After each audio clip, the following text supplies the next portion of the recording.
What's up guys, welcome to my channel, I'm LL. I share AI cool stuff every week. Flux Kontext is an incredible image generation tool. To truly harness its power, we need to master the art of prompt engineering. In this video, I'm going to show you the essential techniques for crafting effective prompts in Flux Kontext so that you can get the absolute best result for your image generation.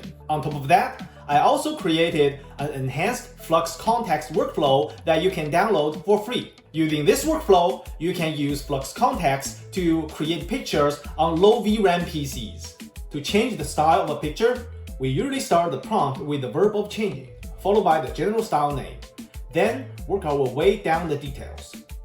For example, to change the picture to Ghibli style, the prompt should be transform to Ghibli style with Japanese anime aesthetics. We can add another round of editing by adding another Flux Kontext node after the first output. In this fashion, you can stack as many layers as needed on top of the first image. I want to add a text on the jacket of the dog. The prompt structure should be verb of addition followed by the added item name, style, followed by the location where you want to put it in the picture. For example, I want to add the text Teddy Heist on the sleeve of the red jacket. My prompt should be add a Times New Roman style text on the red jacket with the word Teddy Heist.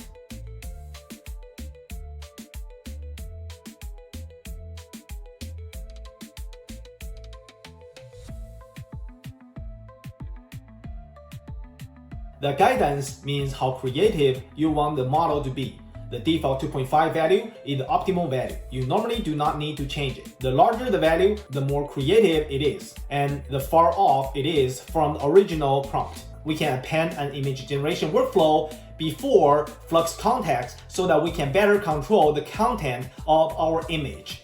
For example, I will replace the first image upload node with the Flux text-to-image workflow. Then we can use the first part to only focus on getting the subject correct in the picture and letting the Flux Kontext to focus on the post-processing such as changing the style and adding the text. I will use Flux 1 to generate an AI beach girl and change the result picture to Ghibli style. In this way, we no longer need to pre-train LoRa's, and we have more freedom in manipulating the picture. The AI beach girl has been perfectly transformed to Ghibli style. As you can see, we can first generate a picture with the correct item in the frame, and then transform the style by using Flux Kontext, such that we can manipulate the details in the post-processing part using Flux Kontext. Next, we want to replace the guitar to another object. We will disable the image generation part and use prompt structure of verb plus object 1 plus optional object 2.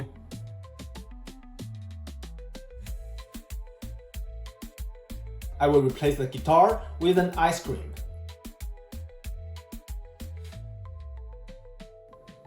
On top of replacing the item, we can also change the background. For example, I will change the beach to a volcano.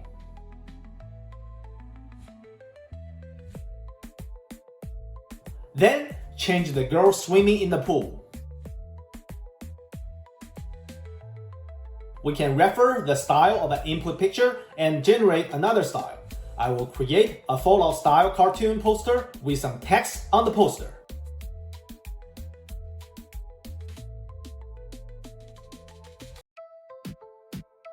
Flux Kontext is great, but still it requires a large VRAM.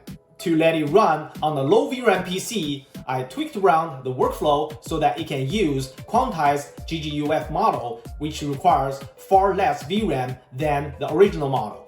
First, we need to switch to the basic workflow where all the Flux Kontext nodes are exposed. Then, we need to install the GGUF in ComfyUI Manager. Attach the load GGUF node to the model sampler.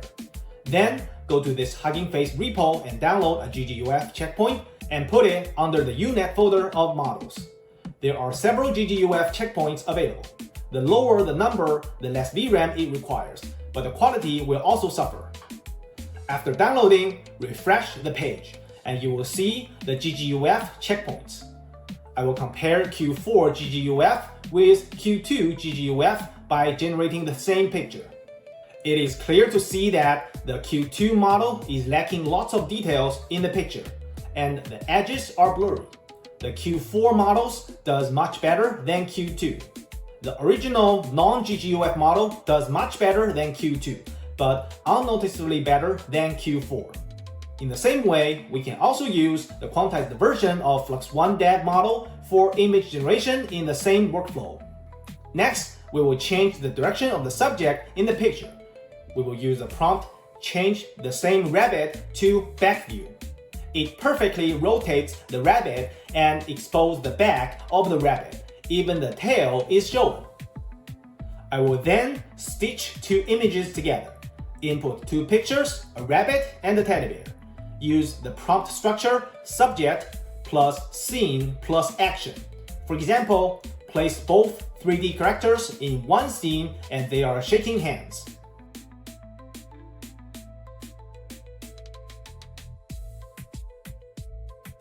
We can also change the lighting of the picture so that the scene can happen at night or in the morning. To change the scene to the morning, the prompt structure should be general scene plus scene details plus maintenance, where maintenance means that what kind of features in the picture you want to preserve. In this way, we can effectively change the scene while maintaining the character.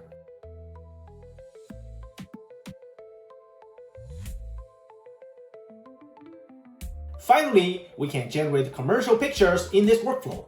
We can let an AI beach girl holding a MacBook standing in front of a volcano.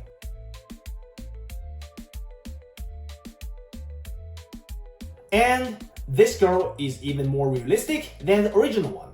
As you can see, there is an extra node on the top right corner of the workflow. This node can control your final image size manually. For example, you can set the image dimension here and input the empty latent into the sampler.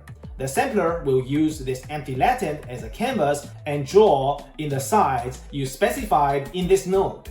That is the end of today's video. I hope you guys like it. The workflow is free to download in the description. Please like the video and subscribe to my channel. I got more cool stuff coming every week. I see you guys next time.